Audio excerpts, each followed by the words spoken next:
What is the greater lie? The one we tell the enemy in wartime? Or the one we tell our own people to protect a truth that is far too terrible to reveal? Before me is a letter. It is written on heavy, cream-colored paper embossed with the crest of the British War Office. It is dated June 10th, 1944. The letter is addressed to Mrs. Eleanor Chambers. It speaks of her husband, Major William Chambers. It uses words like heroic sacrifice, unwavering dedication, and a tragic loss for the nation. It states in the cold, polite language of official grief that her husband was killed in a live-fire training accident. A hero's death. Then there is this. A simple brown manila folder. Stamped across the front in stark red ink are two words, top secret. Inside there is no letter of condolence. There is only a single typewritten sheet, a memorandum from the security service MI5. It contains a different set of words. Executed. The Tower of London, 0800 hours. 08 June 1944. Charge, high treason. How does this happen? How does a man become both a decorated hero and a condemned traitor in the same week? How does the official history, the one told to his wife and his country, become a carefully constructed lie to cover a devastating betrayal? To find the answer, we must go back 8 months. To the autumn of 1943, to a London that lived under the constant threat of blackout and air raids. A city of secrets where every shadow could hide a friend or an enemy. By day, Major William Chambers was the model of a British officer. His uniform was impeccable. His record was flawless. He worked as a staff planner with access to the highest levels of Allied strategy. Specifically, he was one of the few men who knew the inner workings of Operation Fortitude. This was not just a plan, it was the single greatest deception in the history of warfare. An elaborate, brilliantly conceived lie designed to convince the Germans that the main D-Day invasion would strike at Pas-de-Calais, not Normandy. The success of the entire war could depend on this secret, and Major Chambers was one of its guardians. But by night, the Major lived another life. When the sun went down, he shed his respectable identity. He moved through the smoky, illegal gambling dens of Soho and Mayfair. In these dimly lit back rooms, men with dangerous connections played for stakes that could ruin a life in a single hand. Chambers was not a casual player. Declassified financial records show he was a desperate addict. He was chasing his losses with a terrifying recklessness. By November 1943, he had accumulated a debt of over £5,000. In today's money, that is the equivalent of $250,000. It was a sum he could never repay. It was a debt that would not be forgiven. His creditors were not gentlemen. They were men who understood the value of leverage, and they were about to collect. The pressure on Major Chambers did not come in the form of a physical threat. It was far more insidious.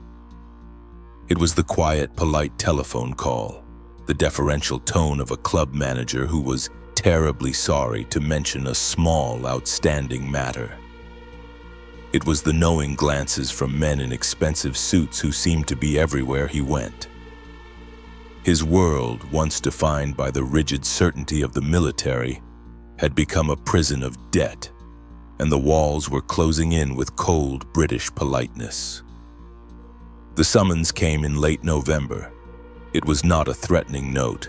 It was an invitation to a private lunch at a respectable gentleman's club near Pall Mall, a place he could never afford, a place where secrets were currency. His host was a man who introduced himself only as Mr. Fisher. He was not a gangster. He was a Swiss businessman, he claimed. His suit was perfectly tailored. His English was flawless, marred only by the faintest trace of a German accent. He was calm, professional, and his eyes held the flat, analytical gaze of a man who had already calculated every possible outcome. MI5 interrogation reports, compiled months later, painstakingly reconstruct this conversation from Chambers' confession. Fisher did not speak of threats. He spoke of a delicate situation and a mutually beneficial solution. He laid out the full extent of Chambers' debts, item by item. He knew the name of every bookmaker, every creditor. He knew the exact figure down to the last shilling. It was a clinical demonstration of power. He was showing the Major that his secret life was not secret at all. Then came the offer. It was presented not as blackmail but as a business proposal. Fisher explained that his associates on the continent were very interested in the political and military climate in Britain. They were willing to pay handsomely for accurate analysis. His associates, he said, could make the Major's entire debt simply disappear. All they required in return was a small demonstration of his access and goodwill. The request was a masterpiece of psychological manipulation. They did not ask for the D-Day plans, they asked for something Chambers could rationalize as insignificant. They wanted details on the supposed buildup of the British Fourth Army in Scotland.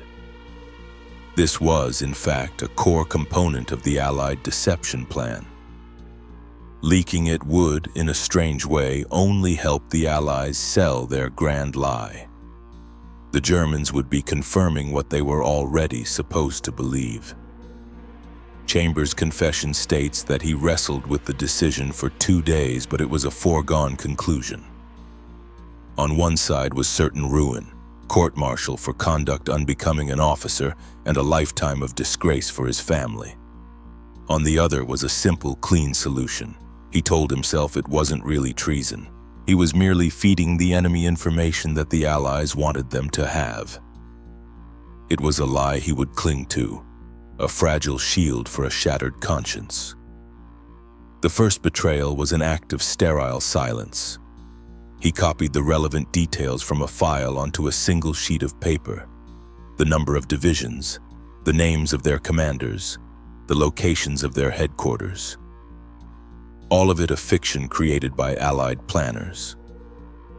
The document was placed inside a copy of the Times and left on a bench in St. James's Park. An hour later, it was gone. 2 days after that, the manager of his primary gambling club called him. An anonymous benefactor, he was told, had settled his account in full. The relief was immediate, a physical sensation that left him weak at the knees. But it was followed by a cold wave of dread. The hook was set. He had proven his worth. He had crossed a line from which there was no return. He was no longer just a British officer in debt. He was now an asset belonging to the German Abwehr, and they had only just begun to use him. For a few weeks, Major Chambers lived in a state of suspended dread. The winter of 1944 began. The debt was gone, but the silence from his new masters was more unnerving than their demands. He allowed himself to hope. A single transaction, a terrible mistake, now buried in the past. Perhaps they had what they wanted. Perhaps they would leave him alone. It was a fool's hope. The relief was a temporary drug. Its effect was wearing off. The fear remained. It was a permanent condition. The next contact came in mid-January. It was another polite invitation. The same club, the same table, the same man, Mr. Fisher. But this time the tone was different. The pretense of a business arrangement was gone. The velvet glove had been removed from the iron fist. Fisher was no longer offering a solution, he was giving instructions. The file is clear on this point. He was no longer being asked, he was being instructed. The Abwehr was pleased with his initial offering. They now considered him a fully activated asset, and they wanted access to the heart of the machine. Fisher's new shopping list was the stuff of an intelligence officer's worst nightmare. He did not want vague details. He wanted the crown jewels of Operation Fortitude. He requested the complete order of battle for the 1st United States Army Group, or FUSAG. This was the Ghost Army, the magnificent fiction commanded by General George Patton. It was the centerpiece of the entire D-Day deception. But he did not stop there. He wanted the locations of the dummy landing craft that filled the harbors of Kent. He wanted the deployment schedules for the inflatable rubber tanks that were being massed in East Anglia. Most critically, he wanted the patterns and frequencies of the fake radio traffic being generated by Fusag's signal corps. This was the electronic ghost that gave the Phantom Army its voice. To give this away was not just to confirm the lie. It was to hand the Germans the entire blueprint of how the lie was constructed. Here, the clinical language of the intelligence report gives way to something else. It details Chambers' psychological state, as he later described it. This was the point of no return. There was no rationalization possible. This was not helping the Allied deception. This was gutting it from the inside. This was high treason, pure and simple. Why didn't he refuse? Why not go to his superiors and confess? The interrogation summary provides the cold answer. The choice was an illusion. To confess meant immediate court-martial. His family would be ruined. His name would be synonymous with disgrace. Fisher had made it clear that if he refused or if he went to the authorities, his gambling debts and his initial betrayal would be anonymously leaked to the press. He was caught in a perfect trap. He could choose public destruction or secret damnation. He chose the latter. Over the next 2 months, from January to March 1944, Major Chambers became a methodical traitor. His confession details the process. He used his access to the planning rooms. He copied charts. He photographed maps with a miniature camera provided by his handler. He memorized radio call signs and schedules. He did it all with the cold efficiency of the staff officer he was trained to be. Each piece of stolen information was passed on through a series of dead drops. A hollowed-out book in a lending library. A package left in the cloakroom of a museum. By the end of March, the German High Command had in its possession a near-perfect picture of the Allied deception plan. They now believed with more certainty than ever that the main invasion force was poised to strike at Pas-de-Calais. The lie had never been more successful. The betrayal had never been more complete. D-Day was just months away, and its greatest secret was now in the hands of the enemy. The betrayal might have remained a perfect crime, buried forever in the archives of two nations. But the war had another front, a silent intellectual battlefield fought not with bullets, but with mathematics and radio waves.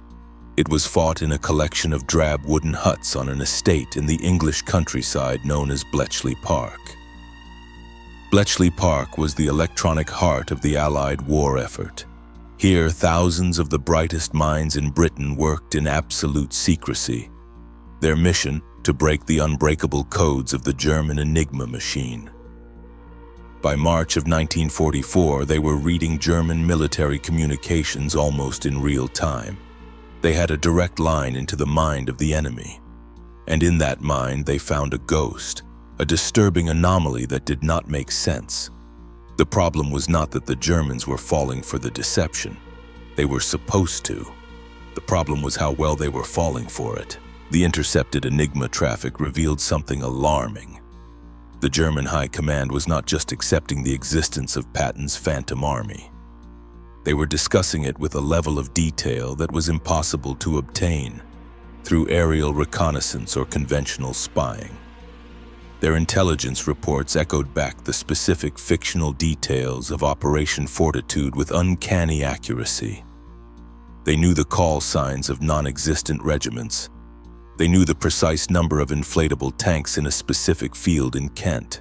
This wasn't an educated guess based on Allied misinformation. This was a confirmed report.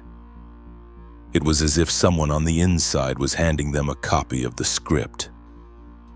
A quiet, urgent memorandum was sent from the Hut 6 liaison at Bletchley Park to the London headquarters of the security service. The memo was couched in the dry, academic language of signals analysis. But its conclusion was a siren in the night. The operational security of Fortitude was compromised. There was a leak. A high-level, continuous leak coming from the very heart of the Allied planning staff. The file landed on the desk of the commander of MI5's B-1A division. This was the service's elite counter-espionage unit. Their task was to hunt spies. They were methodical, they were patient, and they were utterly ruthless. The hunt began immediately, but it was a hunt unlike any other. There were no raids, no arrests. The investigation had to be conducted in absolute silence. To spook the traitor now would be to alert the Germans that their source was known. The great deception of D-Day had to be protected at all costs. MI5 did not hunt spies with guns. They hunted them with ledgers and telephone records. They began with a single, simple list. The name of every officer and civilian with direct access to the Fortitude files. The list was long. It contained hundreds of names, each one a patriot, a hero in the making. But among them, MI5 believed, was a traitor. The process of elimination was cold and analytical. They were not looking for suspicious behavior. They were looking for leverage. They ran background checks. They looked for financial irregularities, for personal secrets, for anything that the Abwehr could use to blackmail a loyal man into becoming a traitor. For weeks, they found nothing. And then, in early April, a routine financial background check on one of the staff planners produced a glaring anomaly. Major William Chambers. His official army salary was modest, yet his bank records showed large, regular cash deposits. His lifestyle, which included membership in several expensive clubs, was far beyond his means. A deeper check into his credit history revealed a string of massive, recently settled gambling debts. Debts that had been paid off by an anonymous benefactor. Suddenly, a single name on a long list was circled in red pencil. The hunters had found a scent. Major Chambers was not yet a suspect, but he was now a person of interest. He did not know it, but from that moment on, his life was no longer his own. Every phone call he made was logged. Every letter he sent was secretly opened. Every person he met with was identified. The watchers from MI5 were now his constant, invisible shadow. The hunter had become the hunted. Suspicion is not evidence. In the world of counter-espionage, it is a dangerous poison. To act on it prematurely could destroy an innocent man's life and alert the enemy that you are searching for a traitor. The watchers from MI5 had their target, but they needed absolute, undeniable proof. Proof that would stand up in a secret court. Proof that would justify putting a bullet in a British major. In the final week of April 1944, the chiefs of B-1A authorized the final phase of the operation. It is a classic of the spy trade, a technique known in the files as a barium meal, or more simply the poison pill. The logic is simple. You create a piece of irresistible, highly specific, and completely false intelligence. Then you feed it to the suspect and only the suspect. You create an information loop. If the lie comes back to you through enemy channels, you have found your leak. The creation of this lie was an art form. The MI5 technicians were masters of forgery. They took a standard War Office folder and aged it to look like it had been handled for weeks. They created a series of memoranda typed on the correct government-issued typewriters. The documents detailed a fictional top-secret sub-operation codenamed Tsunami. The plan outlined a proposed amphibious landing by the Canadian 3rd Armored Division to seize the port of Antwerp. It was a lie, but it was a plausible lie designed to prey on German fears of a secondary invasion aimed at a major port. The next step was delivery. This required surgical precision. The Tsunami file was placed inside a locked courier pouch. The routing slip for this pouch was specially marked. It dictated that the contents were to be reviewed by a single staff officer for strategic relevance. before being forwarded to a different department. That single officer, by design, was Major William Chambers. He was to be the only person to open the file. On the morning of April 28th, the pouch was delivered to his desk.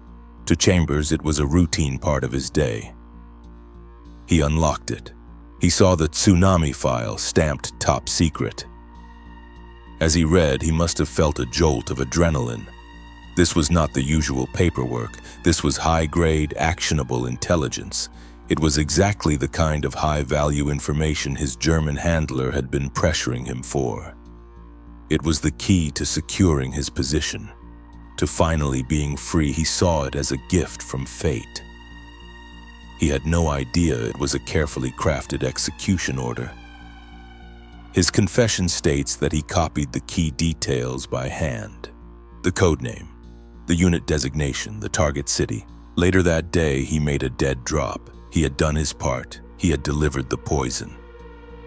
Now, MI5 waited, but they were not watching Chambers anymore. Their focus shifted 70 miles north to the code breakers at Bletchley Park. A special watch was established. The analysts monitoring the Abwehr's Enigma traffic were given a specific list of keywords to look for: tsunami, Antwerp, Canadian 3rd Armored. For 3 days, there was nothing. The silence must have been agonizing for the men in London. Was it possible they were wrong? Had the trap failed? Then, on the evening of May 2nd, it happened. A high-priority Abwehr message transmitted from their station in Brussels to Berlin was intercepted. The Bletchley Park machines whirred and clicked. A young woman in the decoding room pulled the decrypt from the teleprinter. Her eyes widened. She handed it to her supervisor. The message was an urgent intelligence summary for the German High Command. It began with the words, "Source: London confirms new Allied plan, Operation Tsunami, Objective Antwerp, Unit Canadian 3rd Armored." The lie had come home. The loop was closed. The poison pill had been swallowed. In London, the head of B1A received the news via a secure telephone line. He listened, then replaced the receiver. He looked at the file on his desk. The name Chambers William Majay was still circled in red. He picked up his pen and drew a single thick line underneath it. The hunt was over. All that remained was the capture and the quiet final act of justice. The end for Major William Chambers did not come with a violent raid in the dead of night. It came with the quiet turning of a doorknob at the end of a working day. On the afternoon of May 5th, 1944, he left his office at the War Office, his mind likely on the evening ahead. As he stepped into the corridor, 2 men were waiting for him. They were not in uniform. They wore simple dark suits that seemed to absorb the light. They looked like accountants or mid-level civil servants. One of them held a hat in his hands. He addressed the major by name, his voice polite, almost apologetic. "Major Chambers, we need you to come with us." There was no struggle. There was no protest. Chambers' confession would later state that in that single quiet moment, he knew the game was over. The elaborate structure of lies he had built around himself had finally collapsed. He simply nodded. The 2 men fell into step on either side of him. They walked him out of the building into a black Humber sedan waiting at the curb. The entire event was so discreet, so utterly devoid of drama, that it is unlikely anyone who witnessed it gave it a second thought. He was not taken to a police station or a military prison. He was driven to a place that did not officially exist. Camp 020, Latchmere House, a Victorian mansion on the outskirts of London. This was MI5's primary interrogation center for captured enemy agents.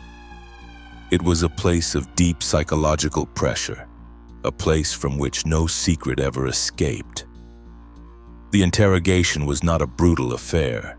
It was a methodical dissection of a man's life. For the first few hours, they simply let him sit in a bare room, alone with his own fear. Then an interrogator entered. He placed a single file on the table between them. He opened it to a single page. It was the Bletchley Park decrypt of the tsunami message. The proof was not just damning, it was absolute. It was a photograph of his own treason transmitted through the enemy's own machines. Faced with this, Chambers crumbled. The confession, according to the summary report, was total. He told them everything: the gambling debts, the approach by Mr. Fisher, the first betrayal, the escalating demands, the specific details of every piece of intelligence he had passed to the Abwehr. He retraced his entire journey into damnation. A public trial was out of the question. The invasion of Normandy was now just weeks away. The risk of public panic or of alerting the Germans that their prized asset was a pawn in a larger game was too great. The matter had to be handled internally, quietly. The secret court-martial was held in late May. It was a grim, efficient proceeding. The evidence was presented. Chambers, now a broken man, offered no defense. The verdict was a formality: guilty of high treason in a time of war. The sentence was the only one possible: death by firing squad. On the morning of June 8, 1944, Major William Chambers was taken to a secluded yard within the ancient walls of the Tower of London, a place reserved for the state's most infamous traitors. A small firing squad from the Scots Guards was waiting, and here lies the final brutal irony of this entire affair. The execution took place 2 days after the successful Allied landings in Normandy. D-Day had been a success. The German defense had been slow to react. And why? Because for weeks Adolf Hitler and his generals had remained convinced that Normandy was a feint. They held their most powerful panzer divisions in reserve around Pas-de-Calais, waiting for the real invasion. The invasion that Patton's Ghost Army was supposed to lead. The invasion that had been so perfectly, so convincingly confirmed for them by their high-level source inside the British War Office. Major Chambers' treason had been so effective, the intelligence he provided so detailed, that he had become the most powerful unwitting asset for the Allied cause. By selling the lie, he had made it indestructible. His betrayal, intended to sabotage the greatest military operation in history, had paradoxically become one of the secret keys to its success. His family received the letter 2 days later. He had died a hero, they were told, a tragic accident. It was the final, necessary lie in a war built on a foundation of them. A lie to protect a nation, a lie to bury a traitor, and a lie to conceal the terrible secret truth that sometimes the road to victory is paved with the darkest of betrayals.